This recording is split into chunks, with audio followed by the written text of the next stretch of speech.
Today's episode of Python Papi, we're back inside our small contracts project. Let's have a look at what we're going to be going over today. And we're back inside of our Web3Py favorites project with the Web3Py code extension. We're going to pick up what we left off from yesterday. So now that we have successfully tested our script and ran our deploy favorites.py, we tested it out obviously. We will move on to the concept of using the Viper compiler as a package. For this, we'll be going over the process of reading the Viper code and deploying it. We're going to be working with the same deploy favorites.py file for this example, but this time we'll be adding some additional code to our script. This is what we'll be adding. So first, we're going to say with open. We're going to use the open function, letting our contract know that we want to open the file within our contract. Also, inside this new line of code, we'll be adding the name of the file that we want to open. When we run the script, it's supposed to be in our terminal. We're going to fix that really quickly. Typos, human error, don't worry about it. Let you know that it is all me and I'm not just doing chat GPT or anything like that. This is all handwritten notes and everything I'm learning.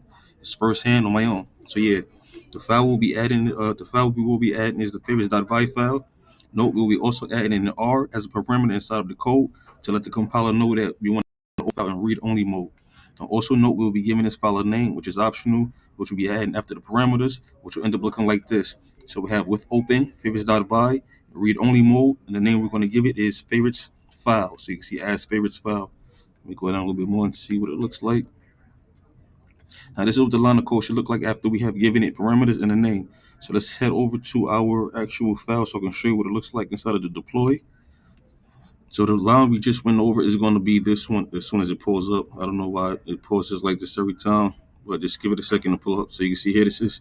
So inside of our define main, our main function, of course, is still print long-lived gates. But after that, we have with open, letting them know we want to open up a file. This is the file we want to open. Is the favorites.py file, comma R for read only, and then we give the file a name as favorites file.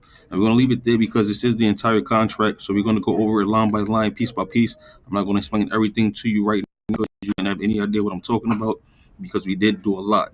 So yeah, we're going to pick back up tomorrow and we're going to dive back in and we're going to pick up where we left off. Of course, I will keep you posted every step of the way. For now, this is the Python Papi. You guys stay Gucci.